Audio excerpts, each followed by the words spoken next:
Fernando Chaclán, conductor del programa Hablemos con el Especialista. Doctor, mucho gusto, gracias por venir. Encantado de estar acá. Gracias, doctor. El día de hoy vamos a tocar un tema muy especial, como es la apnea del sueño.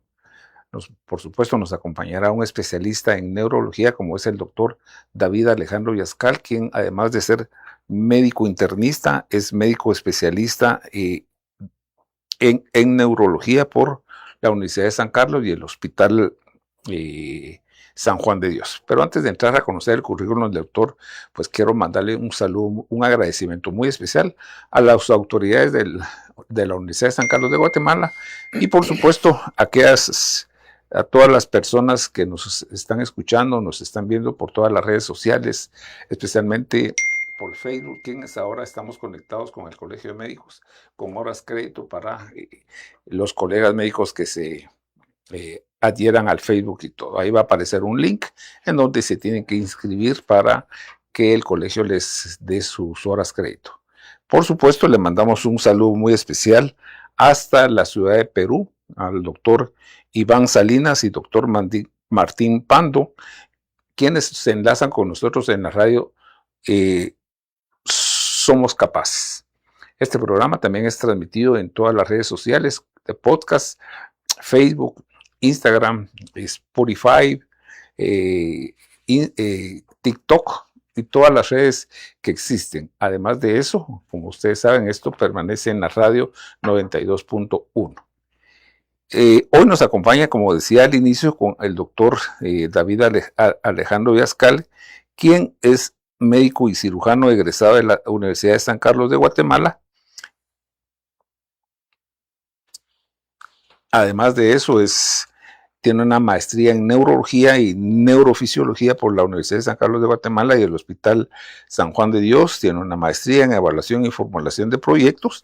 Es profesor de grado de la Universidad de San Carlos de Guatemala y ha sido presidente de la Asociación de Medicina Interna, presidente de la Asociación Latinoamericana de Medicina Interna, secretario general del Colegio de Médicos y Cirujanos de Guatemala y es miembro de múltiples asociaciones, tanto de medicina interna de Latinoamérica como asociaciones de neurología de Latinoamérica. Además es fellow por la American College of Physicians.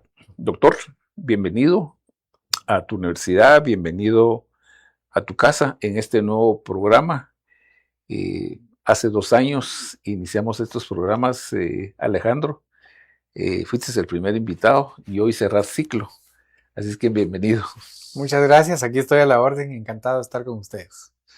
Bueno, hoy vamos a tocar un tema sumamente importante que aparentemente no era conocido hasta hace unos años. De eso nos va a hablar el doctor Alejandro, como es la apnea del sueño, que está relacionado con múltiples enfermedades, múltiples patologías y que además de eso pueden tener muchas consecuencias. Alejandro, ¿qué es la apnea del sueño? Bueno, la apnea es realmente la descripción de un periodo en el que uno se queda sin respirar. Digamos, cuando un nadador se tira a una piscina y está en el momento de que detiene su respiración, él está en apnea cuando está nadando. La apnea puede ser un síntoma muy catastrófico de una lesión respiratoria o cerebral. Pero cuando hablamos de apnea del sueño, estamos hablando de que hay un momento en que la persona se queda sin respirar. ¿Cuándo ocurre esto? Esto puede ocurrir alrededor de diversas enfermedades, diversas circunstancias, pero especialmente hay una que se ha descrito como un síndrome específico, que es el síndrome de apnea nocturna del sueño. Porque pues ocurre generalmente en personas que roncan. Básicamente tenemos que describir desde el inicio que roncar para una persona no es normal en ninguna circunstancia. Es decir, usualmente nos preguntan, es que mi familia ronca, ¿verdad? Pero ninguna forma de ronquido es normal. Entonces, lo que sucede es que cuando tenemos a los pacientes que normalmente respiran, pero tienen una faringe floja o el peso de la lengua obstruye la vía respiratoria y ocurre esto que está, ojalá lo puedan ver a través de las cámaras. Aquí estamos viendo la vía aérea normal y cuando el paciente está acostado y tiene la faringe floja, entonces la lengua cae hacia atrás y obstruye el paso del aire en las vías respiratorias. El ronquido normalmente se produce porque en la faringe que está floja vibra durante la noche cuando uno no está consciente del acto de respirar, y entonces al vibrar es que se produce el sonido característico en el que la persona ronca. Esta puede ser tan dramático que en el momento en el que está respirando se colapse la faringe. Y al colapsar se obstruye la entrada de aire y es lo que produce en ese momento la apnea, el momento en que uno deja de respirar. Pero lo más peligroso de esto es que en el momento en que se colapsa y uno deja de respirar, empieza a bajar la entrada de oxígeno hacia la sangre, que es lo que usualmente sirve, para lo que sirve la respiración, para que uno adquiera oxígeno. El oxígeno se puede medir con un oxímetro, que es lo que se volvió muy famoso durante la pandemia, que es en el dedo, se coloca y el nivel normal de oximetría es de 95 a 100. Entonces, si uno tiene una enfermedad pulmonar, obviamente va a estar abajo del 95. Y puede ser tan dramático que durante el sueño esto baje a niveles como 80 o 70. Usualmente cuando el nivel está llegando abajo de 65, ya los labios van a estar de color azul, pero de noche nadie se va a dar cuenta porque están las luces apagadas para quien esté durmiendo. Y entonces si baja de 80 ya tenemos una reacción del cuerpo que es totalmente anormal. ¿Qué es lo que pasa cuando la oximetría se baja de 90 y anda entre 80 y 90? Lo que sucede es que el cerebro empieza a disparar mecanismos de protección porque el cerebro siempre va a estar alerta. Durante el día usualmente uno no se da cuenta de cuándo respira porque esta es la respiración tanto como la función cardíaca es casi automática. Entonces uno no está consciente de su latido cardíaco, o sea, uno no le puede decir al corazón baja de frecuencia corazón, excepto por supuesto quienes dicen que con entrenamiento especial en el Tíbet puede lograrse esto, pero usualmente no se puede hacer. La respiración es medio voluntaria y medio automática. Lo normal es que uno nunca esté consciente de la respiración. Uno va respirando y no está diciendo, respiro ahorita, saco el aire, respiro, sino que es como automático. Y en la noche, pues también es automático, ¿verdad? Pero cuando el cerebro detecta que no está entrando oxígeno a través de las vías respiratorias, que no hay circulación de aire, y empieza a detectar la baja de oxígeno, dispara mecanismos de reacción que tratan de proteger al sujeto. Lo primero que sucede es que se eleva la presión arterial en el área pulmonar. Se eleva la presión a nivel general y luego interrumpe el sueño, el mismo cerebro. Entonces lo que sucede es que el cerebro básicamente, vos te estás ahogando, despertate. Y ocurre el fin de la apnea cuando el cerebro mismo entonces se hace como una especie de suspiro en el cual el sujeto vuelve a respirar. Pero como sigue dormido, esto vuelve a ocurrir varias veces en la noche.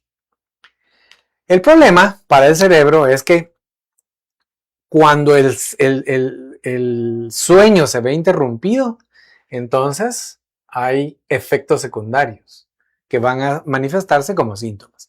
O sea, es digamos una persona que toda la noche le pasen diciendo, vos te estás ahogando a respirar, va a tener el sueño interrumpido todo el tiempo.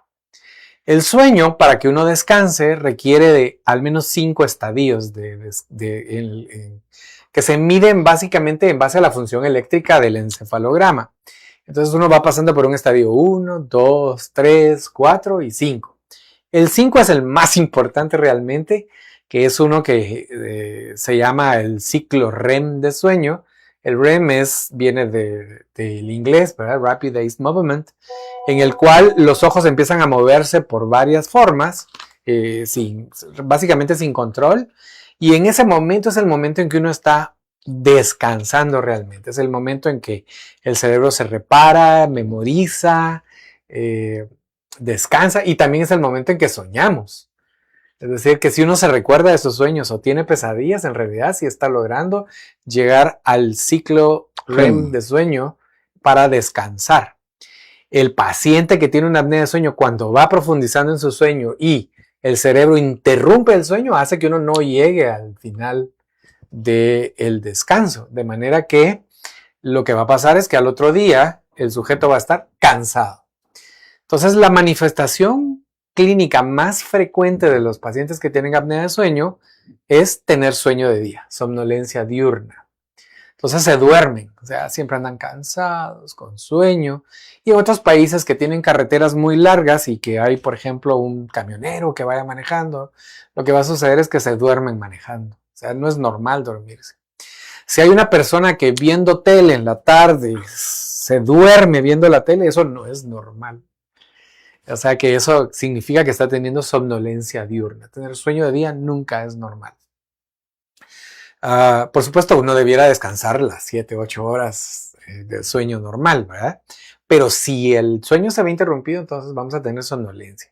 Hay otras manifestaciones como levantarse, por ejemplo, cuando uno está roncando mucho, el sujeto que ronca se va a levantar con dolor en la garganta, se va a levantar con la boca seca, con sed, puede levantarse con dolor de cabeza. Entonces, son básicamente las manifestaciones principales. Muchas de estos síntomas se producen porque hay enfermedades asociadas. Por ejemplo, hay gente que tiene tanta lesión en la nariz, los cornetes muy inflamados, el tabique desviado o a las amígdalas muy grandes, y eso hace que aumente el ronquido. Las otras enfermedades que están muy relacionadas con esto es la existencia de diabetes, o sea que los diabéticos, como tienen neuropatía, también pierden los nervios que tienen la función motora de mantener la tonicidad en la faringe, y eso hace que ronquen con más frecuencia. Los pacientes que tienen obesos, de hecho esta enfermedad se describió al principio por un paciente que tenía apellido Pitwick y que lo que pasa era obeso y se dormía en misa. En cualquier lado se quedaba dormido porque padecía apnea de sueño. Entonces, sí, hay médicos que nos están oyendo, recordarán que le preguntaban a uno de estudiante que cuál era el síndrome de Pitwick, y es básicamente lo que hoy se conoce como apnea obstructiva de sueño. De manera que, pues para que nos quede de enseñanza, claro. No es normal. Claro. Aquí hay algunas preguntas que hacer que has manifestado durante tu intervención. La primera de ellas sería: si el ronquido no es normal en ninguna persona, tampoco en los niños es normal. Tampoco, correcto. ¿Ya? O sea que si un niño ronca, no un infante, sino pongamos un niño de mediana edad, tal vez 7, 8, 9 años, no sé, hay que investigar cuál es la causa.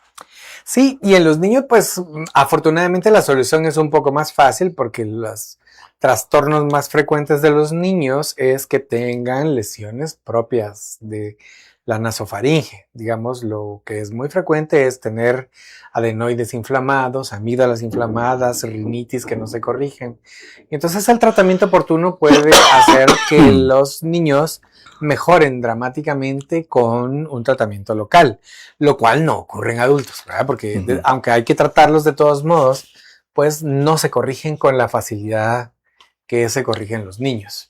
Pero en efecto, también los niños pueden padecer de apnea. De apnea. Hay que saber la causa de la apnea. Ahora, mencionaste otro punto muy interesantísimo, como que existen enfermedades agravantes. Mencionaste la diabetes, pero hay otras enfermedades que también producen la apnea del sueño. La obesidad es la más relacionada, y aquí hay una discusión actual en la comunidad científica y digamos, lo usual que se consideraba es que la obesidad producía apnea de sueño. Porque como era lógico, ¿verdad? Una persona gordita y que no puede controlar, y entonces va apareciendo las complicaciones como la apnea de sueño. En este momento hay estudios e incluso hay investigaciones en curso que están tratando de mostrar también el problema inverso, y es que la apnea de sueño produce el desorden que al final termina en obesidad. Las otras enfermedades relacionadas son enfermedades cardíacas, enfermedades neuropáticas, enfermedades musculares, o sea, las personas que padecen enfermedades como las distrofias musculares obviamente van a padecer de apneas más frecuentemente que otras personas. Y por supuesto las lesiones cerebrales, ¿verdad? El trauma craneoencefálico, las enfermedades vasculares cerebrales pueden ir de la mano con la apnea de sueño. Mencionaste algunas cosas como la hipertrofia de los cornetes y en eso se me vino a la mente qué es lo primero que le pasa a la gente que se droga. Ya, ¿qué pasa con esos pacientes? ¿Son más frecuentes estos pacientes que padezcan apnea del sueño? Ay, bueno, el asunto relacionado con medicamentos es peor aún, porque hoy en día es muy común que uno utilice gran cantidad de psicofármacos en diversos tipos de enfermedades. Entonces hay que tener mucho cuidado, porque digamos, es muy común que las personas, es que no duermo bien, nunca descanso. Y lo primero que les sugieren para que descanse mejor es un medicamento para dormir, un sedante, ¿verdad? Son muy comunes y fáciles de adquirir. Entre ellos están las benzodiazepinas, ¿verdad? Pero si uno no ha estudiado bien, si el paciente tiene una apnea de sueño, en realidad dar benzodiazepinas o algo para dormir es contraproducente porque eso hace que se cede más al paciente, que esté más flojo y por lo tanto que se agrave la apnea de sueño. También está el reverso de esto, que el uso de fármacos deprimen el sistema nervioso central y por lo tanto el control de la tonicidad muscular. Y de esta manera hay muchos fármacos que pueden inducir la aparición de apnea de sueño. Están los antipsiquiátricos, anticonvulsivos, sedantes. Y entonces hay que tener mucho cuidado con eso, con los medicamentos deben usarse para lo que son, investigando que no provoquen más problemas.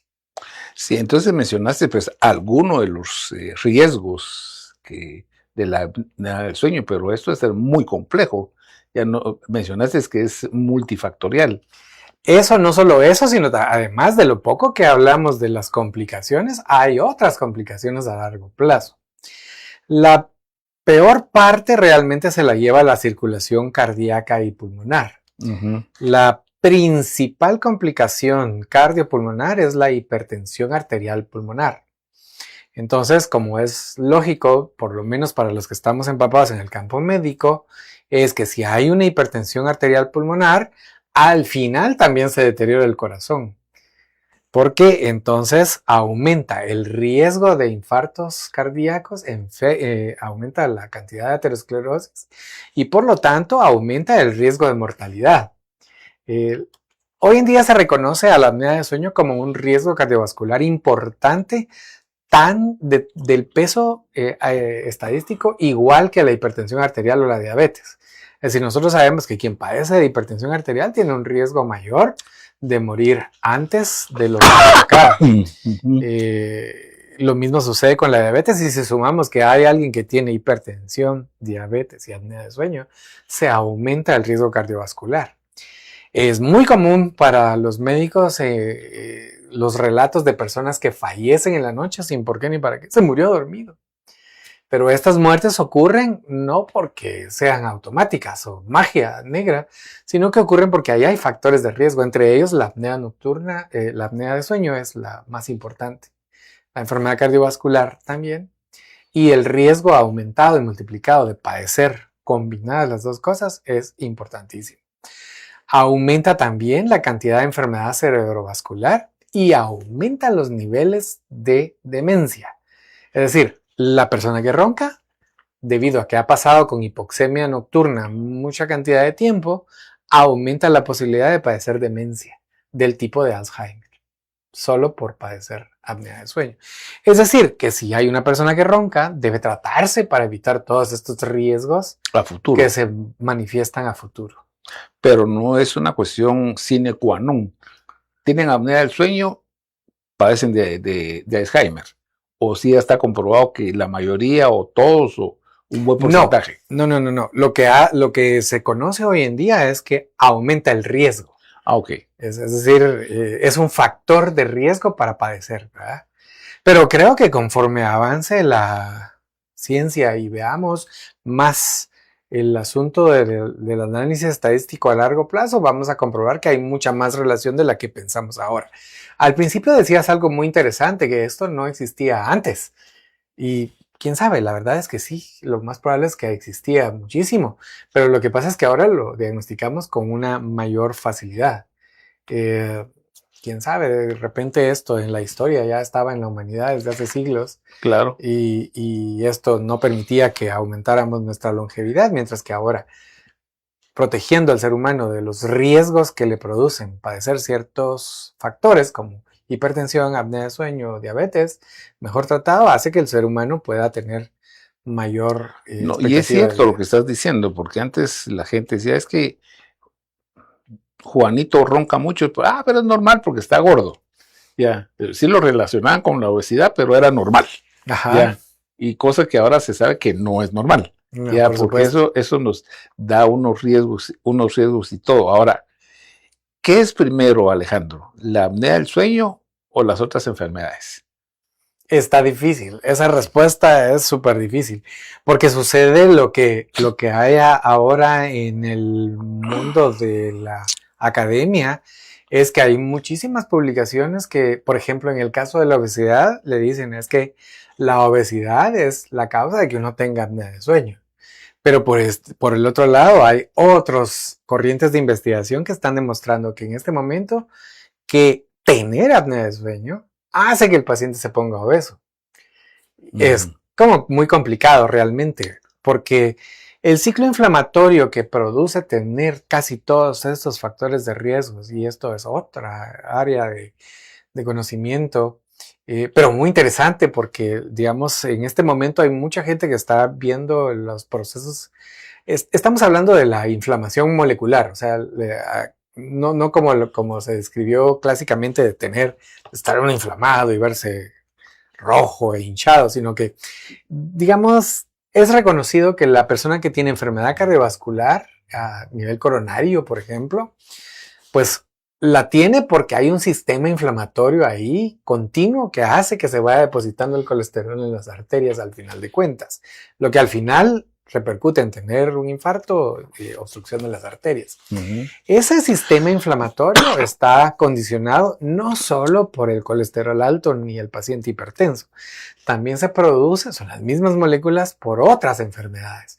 La diabetes, la obesidad, el síndrome que ahora ya no se llama síndrome ovario poliquístico, sino que es síndrome Endocrino, poliendocrino metabólico. y ya hace que la pobre fémina tenga un ciclo inflamatorio interno en el que las moléculas están dañando sus coronarias, sus carótidas, el cerebro en Claro, sí, y hipófisis, por lo tanto hipotálamo. aparece la apnea de sueño. Entonces eso, como lo teníamos conceptualizado en los últimos años, posiblemente cambie y dentro de algunos años, digamos, que haya las dos vías. Digamos, la pregunta es súper interesante porque académicamente en las publicaciones de muchas revistas del mundo hay muchísimas teorías de por qué se produce la apnea del sueño.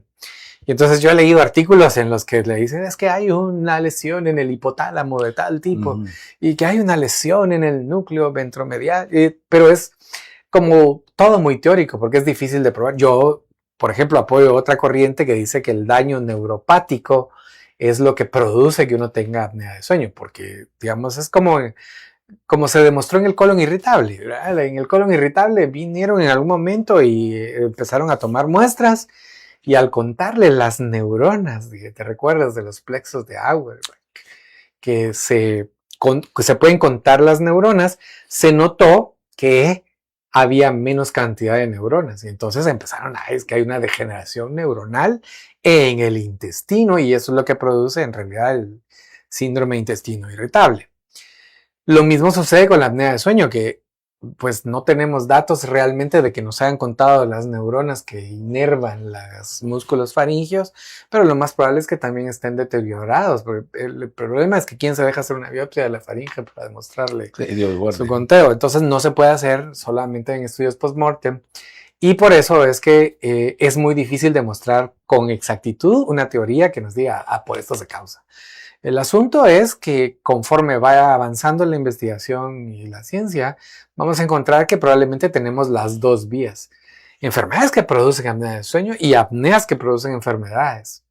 Todo relacionado con una lesión endotelial inflamatoria continua, que es lo que realmente tenemos que detener con una adecuada oxigenación.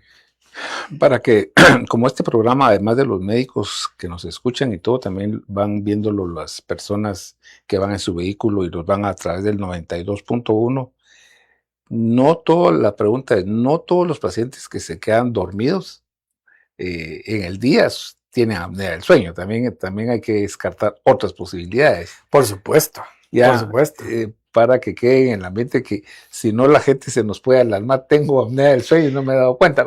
Pero es la más frecuente. Obviamente existen otros trastornos del sueño. Yo me recuerdo de mis casos clínicos, tal vez uno de los primeros que vi que era muy interesante, ¿verdad?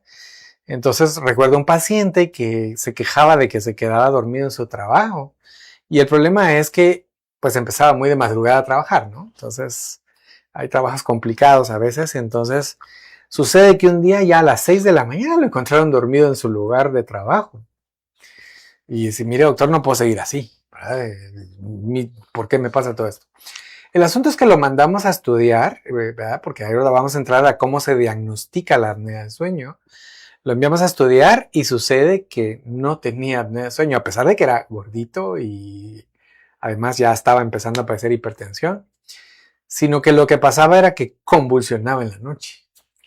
Y eso también interrumpía su sueño. Tenía un tipo de epilepsia nocturna que al tratarla hizo que mejorara notablemente su periodo de lucidez durante el día. Entonces hay otras causas, por supuesto, que lo hacen a uno tener somnolencia diurna.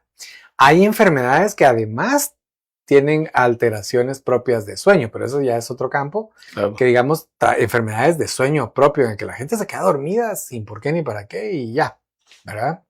Entonces, pero eso obviamente tenemos que verlos y entonces ahí el diagnóstico se hace entrando a analizar su sueño.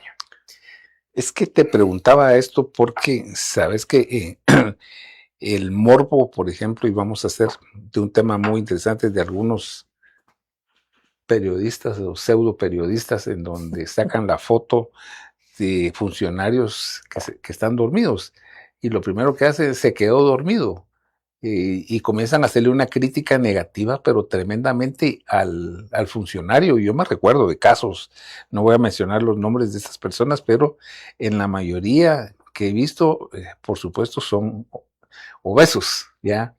Y uno piensa, bueno, no sabe si duermen bien o no duermen bien, si tienen apnea del sueño o no tienen apnea del sueño, si tienen diabetes o no tienen, o son hipertensos y no pueden dormir bien.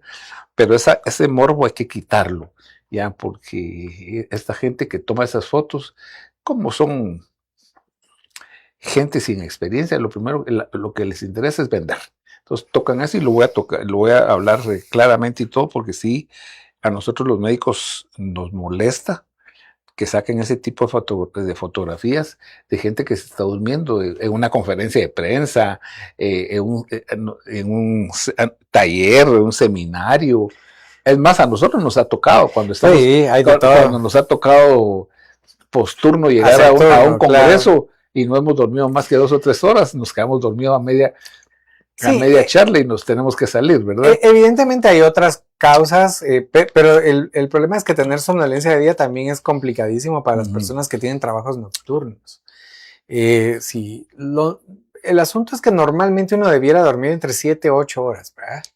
Hay gente que duerme menos de eso y obviamente siempre está muy cansado y va a demostrarlo con somnolencia diurna. El insomnio también es una causa de somnolencia diurna, porque uno no duerme bien en la noche, así que de día va a tener sueño.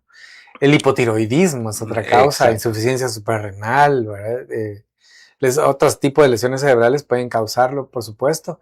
Y por supuesto el uso de medicamentos o drogas, incluyendo el alcohol.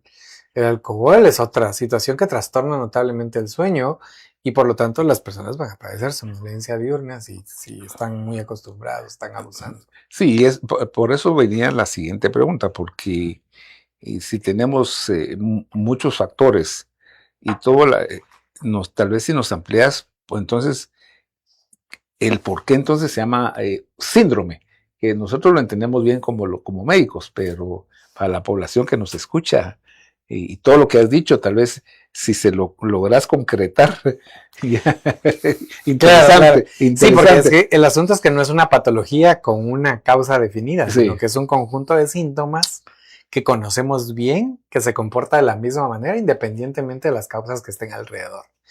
Por eso es que se llama síndrome, ¿verdad? Eh, Tal vez para que nos entendamos cómo estamos tan seguros que los problemas aparecen en el sueño, es relatando cómo se hace el diagnóstico de la apnea del sueño. Y eso era la siguiente pregunta. ¿verdad? Entonces, ¿Cómo diagnosticamos en eso? general, para poder hacer un diagnóstico correcto de trastornos en el sueño, el paciente tiene que ir a dormir a un laboratorio en donde se le observa al dormir, pero no solo se le observa, sino se le mide todo. Entonces el estudio específico se llama polisomnografía. Poli porque son muchas cosas las que hay que medir al mismo tiempo. Entre ellas hay que hacer un encefalograma, se le pone un electrocardiograma también y se le ponen electromiogramas de superficie. Entonces se le pone en los ojos, en la barbilla, también se puede poner en los músculos del cuerpo. Se le pone un cincho, una faja que está midiendo la presión del tórax, ¿verdad? Porque durante las inspiraciones en la noche, los pacientes que roncan van a tener una fuerza mucho mayor para tratar de respirar. Se les coloca un micrófono para oír su ronquido, medir el ronquido, la oximetría, o sea, se mide el oxígeno durante toda la noche y también se le pone un capnógrafo para medir el nivel de CO2 que están sacando, ¿verdad? Entonces, por eso es que se llama polisomnografía, porque se le mide toda la fuerza muscular del tórax, el oxígeno, CO2, electrocardiograma, encefalograma y electromiograma. Entonces, haciendo todo el análisis de esto, se puede ver claramente cuando el paciente, primero es que ronca y también se mira claramente cuando deja de respirar y se mira claramente cuando le baja la oxigenación durante el momento de apnea. Ya. Luego se miden la cantidad de veces que el paciente desatura, o sea, le baja el oxígeno, y esto se introduce a una fórmula que es el índice de apneas, que cuando nos da el número de, básicamente es el número de apneas dividido en la cantidad de tiempo o minutos en los que ronca, nos va a dar una cifra. Y la cifra es que uno tiene que tener normalmente menos de 4 o 5. Si tiene más de 5 ya tiene apnea de sueño. Es decir, si desatura más veces por hora, 5 a 6 veces por hora. De 5 a 10 es leve y arriba de 10 es moderado y por supuesto arriba de 15 es gravísimo. Y entonces realmente se hace en un laboratorio en el que el paciente tiene que ir a dormir al laboratorio toda una noche y así se le observa claramente con todo el periodo de sueño. Una vez diagnosticado, entonces se le sugieren los tratamientos. O sea, pero tiene que pasar por el otorrino, tiene que pasar por todo el estudio y por supuesto por un examen físico para que lo podamos asesorar sobre cuál es el mejor método para tratar. Ok, y me estás diciendo que el paciente o la persona que llega a estos lugares tiene que irse a dormir ahí. ¿Cuánto tiempo tiene que ir a dormir ahí? Toda la noche. ¿Cuál es toda la noche para ustedes? Usualmente en los laboratorios empiezan a las 8, 9 de la noche, hasta las 6, 7 de la mañana cuando el paciente se despierta, ¿verdad? Entonces el mínimo que se necesita para poder analizar un periodo de sueño son 6 horas. Con eso ya creo que ya es suficiente Es medible. para poderlo medir. Pero si duerme 7, pues no es ningún problema, ¿verdad? ¿Y si duerme 5? Y si duerme 5, sí va a ser un problema, pero igual se puede medir, ¿verdad? Entonces, seguramente vamos a poder encontrar, hemos tenido esos casos que le dicen a uno, no duermo toda la noche, y cuando vemos el estudio, en realidad sí duerme. Tal vez interrumpido, pero por eso se Se cae, sí. se pueden hacer el diagnóstico, no solo de la apnea de sueño, sino otros trastornos de sueño durante la noche. Yo te voy a hacer la pregunta que a veces no hacen los pacientes. No es lo mismo dormir en tu cama que dormir en un centro de diagnóstico con todos los aparatos. No, hay elementos que hay que quitar ya solo con el hecho de ir, sí, solo con el hecho de decirme a mí, por ejemplo, que tengo que ir a dormir a otro lugar y que me van a poner todos esos aparatos, y ya estoy tenso, por decirte algo. Ya no voy a dormir adecuadamente. No es igual que me dijera, mira, andate al Camino Real, ahí te espera la suite presidencial, entonces ahí está, ahí duerme uno mejor, pero no sé, ¿hay factores o hay estudios que quitan no, todas esas cuestiones sí, dentro de los de estudios? hecho es interesante porque para algún paciente que quiera ir ya tiene que tener cuidado con esto. Entonces, si a usted lo meten en un centro donde se mira todo, ya es un mal centro donde hacer estudios. Si parece, digamos, una cama de hospital clásica, es un mal centro para hacer estudios. El centro, por ejemplo, donde los envío a mis pacientes, donde hacemos este tipo de estudios, es un centro en el que la habitación es como una habitación de hotel. Okay. Tiene que ser una habitación limpia, bonita, sin aparatos, donde incluso los cables donde va todo conectado está hasta escondido para que no se vea feo, que tiene baño, realmente parece la habitación de un hotel. Aire acondicionado, tiene su televisor y por supuesto hay aislamiento del ruido. Entonces está totalmente oscuro. El paciente apaga la luz cuando él quiere dormirse y ya está cableado. Y no hay ningún ruido que interrumpa el sueño, porque se trata en efecto de recrear las mejores condiciones de sueño más parecido a la casa. Y obvio, es como siempre va a haber una leve tensión emocional que produzca no dormir en casa, pero lo que hemos visto en general, los pacientes que padecen de síndrome de apnea de sueño también tienen esto tiene su nombre, y es que el paciente se duerme muy rápido. O sea, tiene una latencia de sueño muy corta, porque como siempre está cansado, entonces se duerme. Digamos, lo normal es que uno esté unos 10, 15 minutos en lo que concilia el sueño. Hay gente que dice que más, ¿verdad? Pero los pacientes, hemos tenido pacientes que tardan menos de un minuto, los cablean y duerman, se quedan dormidos, porque entran muy rápido en las fases de sueño. Es una latencia corta de sueño. De manera que los pacientes que lo padecen generalmente es fácil estudiarlos en condiciones adecuadas, por supuesto. Es lo que yo te decía, porque no es lo mismo llegar a una clínica, ya el hecho de ir a un hospital ya es una tensión. Sí. Los centros de sueño generalmente no están en los hospitales, por lo menos aquí en Guatemala.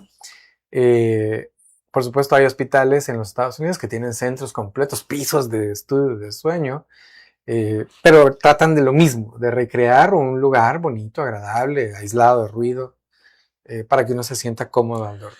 Sí, al doctor Alejandro Yascal para este tipo de estudios los encontramos en la Sexta Avenida, 6-48 de la zona 10, edificio Sixtino 1, oficina 1203, se llama NeuroGuate. Y ahí viene la siguiente pregunta, es Sexta Avenida, 648, zona 10, edificio Sixtino 1, oficina 1203. El teléfono es 4680 9450. Repito, 4680 9450. La siguiente pregunta, Alejandro, es: ¿quién debe tratar la apnea del sueño? Esta es una pregunta con trampa, ¿verdad? Porque me recuerdo de un maestro mío que estaba dando una vez una conferencia acerca de receptores neuronales en una enfermedad psiquiátrica, que él era neurólogo, y le hicieron la misma pregunta. Y entonces la respuesta en realidad es quien lo sepa tratar. Hay varias formas de convertirse en un super especialista que trata esto, ¿verdad? Entonces, hay países en los que los neumólogos son los que estudian mejor esto y hacen los tratamientos.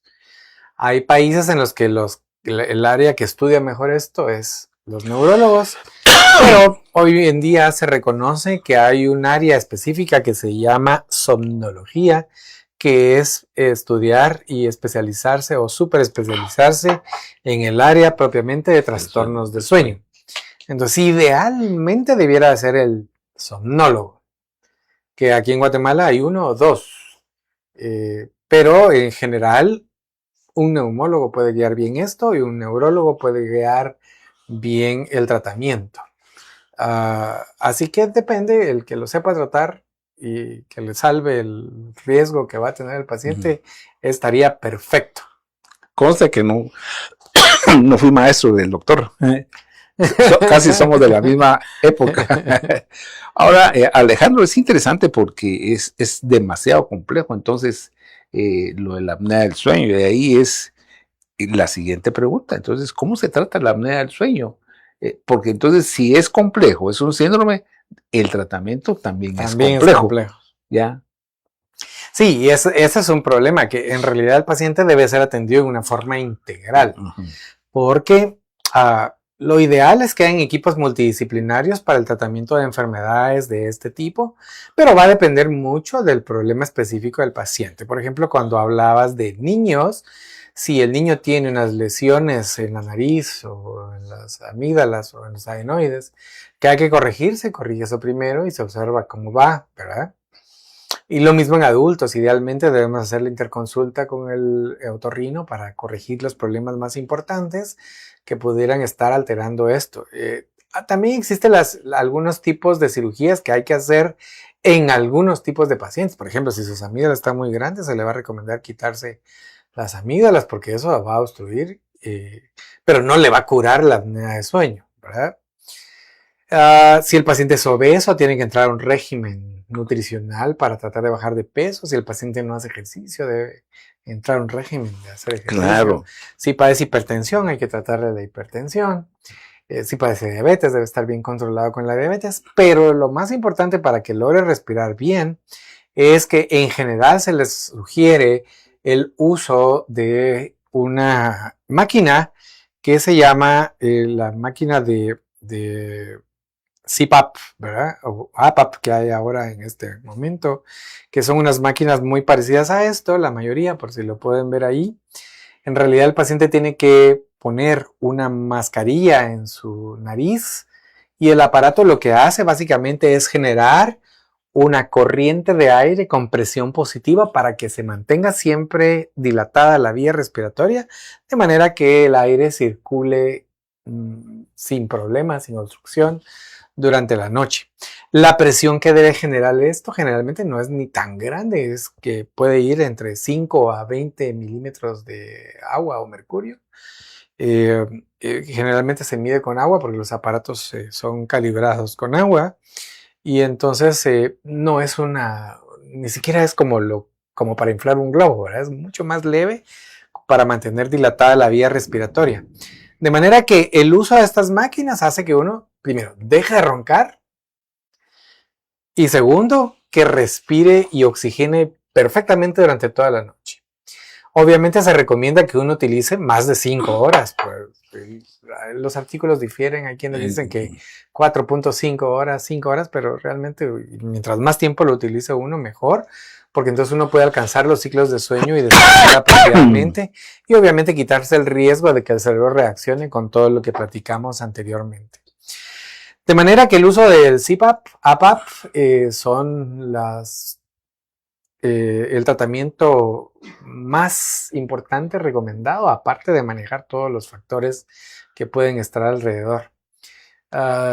Y este es un problema porque los aparatos no son baratos.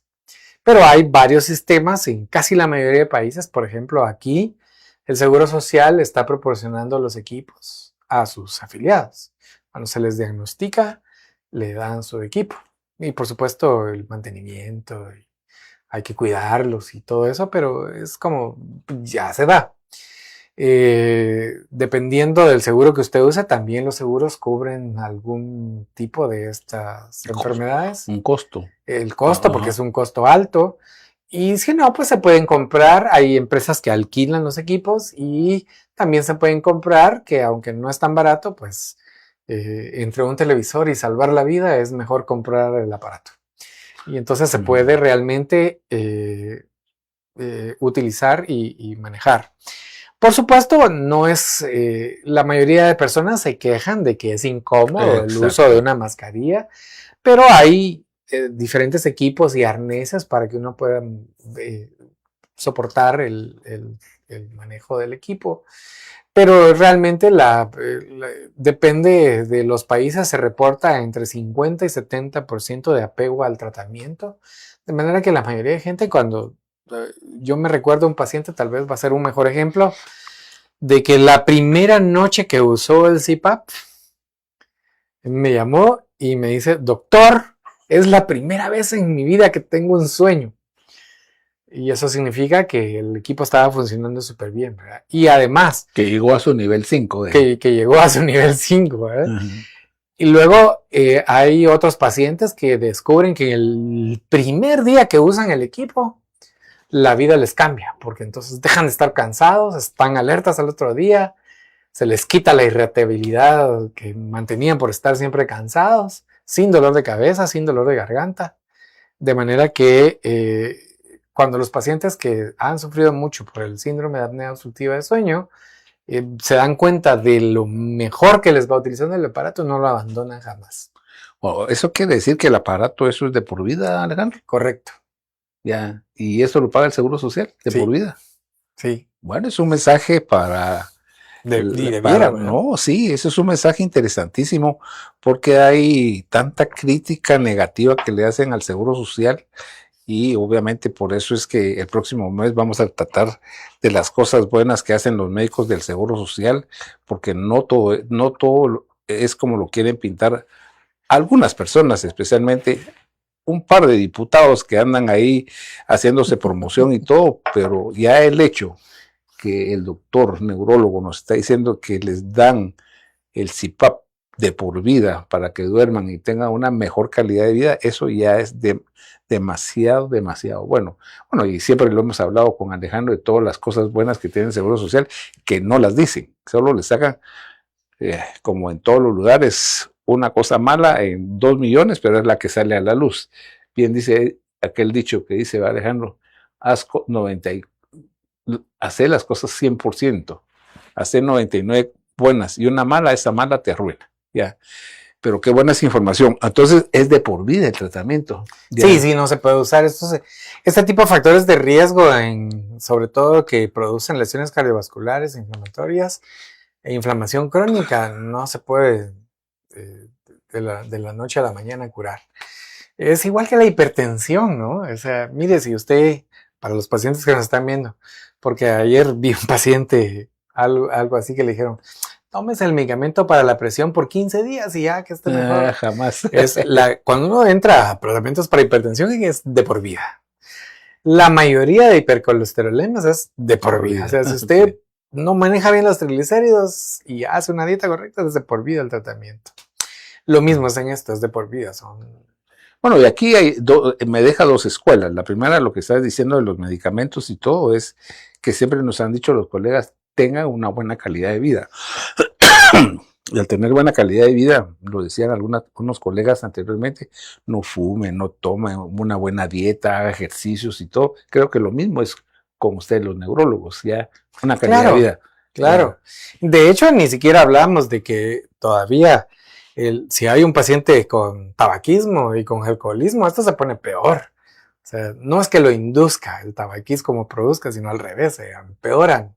Porque eso ya sabemos, el cigarro es muy dañino para todos los tipos de enfermedades. De manera que en efecto hay que cuidar muchísimo del aspecto de cuidar los factores más importantes de riesgo y tener una vida saludable para después una longevidad saludable. Y es que me llama la atención lo que estás diciendo, Alejandro, que si es de toda la vida, entonces la gente se acostumbra a vivir con el aparato aun cuando sea incómodo, pero pasar un buen día. Totalmente. Ya, que pueda trabajar, que no le dé sueño, sin dolor de cabeza, con todos los que prefieren mejor, me aguanto esas cosas en la noche y aprenden a dormir así. Y no solo eso, porque además mejora hasta la relación con la familia, porque es que, digamos, hay gente que al roncar produce tanto ruido que desesperan a la familia, la esposa, eso es también causa de divorcios. Entonces, ronca mucho. No solo ronca y molesta el sueño de la esposa, sino de toda la familia en lugares que son muy pequeños. De manera que cuando se trata esto, mejora el sueño de la esposa también, mejora el del resto de la familia Y por supuesto se quita su riesgo de padecer enfermedades que lo lastimen a usted. Entonces, ¿cuál es el pronóstico de la apnea del Bueno, sueño? ¿Sí? bueno, tratado. Es decir, si usted trata la apnea de sueño correctamente, el pronóstico es fabuloso. Mejora su calidad de vida, mejora y disminuye como factor de riesgo de mortalidad cardiovascular. Por lo tanto, es muy bueno. El pronóstico es muy bueno. Yo creo que no va a haber nadie que pueda decir lo contrario respecto a lo que sabemos hoy en día De apnea del sueño. apnea de sueño. Ahora, Alejandro, ¿y cada vez son más pacientes los que consultan por este tema? Sí. ¿O es igual el mismo número que en otras enfermedades? Sí, ese... ¿O va en incremento? Creo que pasa las dos cosas. Como bien decías al inicio, antes no se conocía mucho de esto y ha sido tal vez en los últimos 25, 35 años que ha habido un incremento en la tecnología para el diagnóstico de este tipo de enfermedades, por lo que es mucho más fácil diagnosticarlas que antes. Entonces lo que estamos viendo ahora es que hay un incremento en el número de pacientes, pero se calcula que en realidad no es un aumento, sino que tenemos una mejor forma de diagnosticarlos. Porque bien lo mencionaste en algún momento, antes se creía que roncar era como normal y de gorditos, ¿verdad? No, y se miran así como, así ronca, que bueno, es el macho de la familia. Exacto, sí. Entonces, bueno, ya saben, a los amigos que nos están escuchando, al doctor lo encuentran en Neuroguate, Sexta Avenida, 6-48 de la zona 10, edificio Sixtino 1, oficina 1203, el teléfono 4680-9450. Alejandro, estamos por terminar, realmente es increíble que se vaya la hora en los temas médicos, ya yo no quisiera que se largara, y vos que sos experto en congresos y todo, uno dice, le dan a uno 20 minutos y uno quisiera 40, y si no le dan 40, uno quisiera 60, y así sucesivamente, pero ya sabemos que esta es una enfermedad que produce, que tiene múltiples factores y que tiene múltiples causas y que además se debe tratar multidisciplinariamente con todos. Ya mencionaste todo lo que miran los endocrinólogos, hipotálamo, hipófisis, suprarrenales, todo. ¿Algún mensaje para nuestra población, Alejandro, que nos escucha ahora en podcast, en todas las redes sociales y en la radio 92.1, que esto es una nueva forma de hacer academia? ¿Algún mensaje? Bueno, yo creo que lo más importante es que ninguno en la población usualmente nos educaron para estar cuidando de nuestra salud. De manera que un chequeo oportuno, tanto de su sistema cardiovascular como de sueño, hace que usted tenga un mejor pronóstico en el futuro para disminuir su mortalidad y tener una longevidad saludable. Creo que vivir sano involucra tanto como comer sano, dormir bien, hacer ejercicio. Y no vicios. Y no vicios para que uno pueda tener una buena calidad de vida. Cuando, por supuesto, lo normal en el ser humano es que cuando uno es joven no mira todo esto y cree que es indestructible, pero en realidad el cuerpo se va dañando conforme pasan los años, conforme uno lo maltrata, de manera que hay que cuidarlo. Así que un chequeo oportuno podría salvarle de muchas complicaciones en el futuro.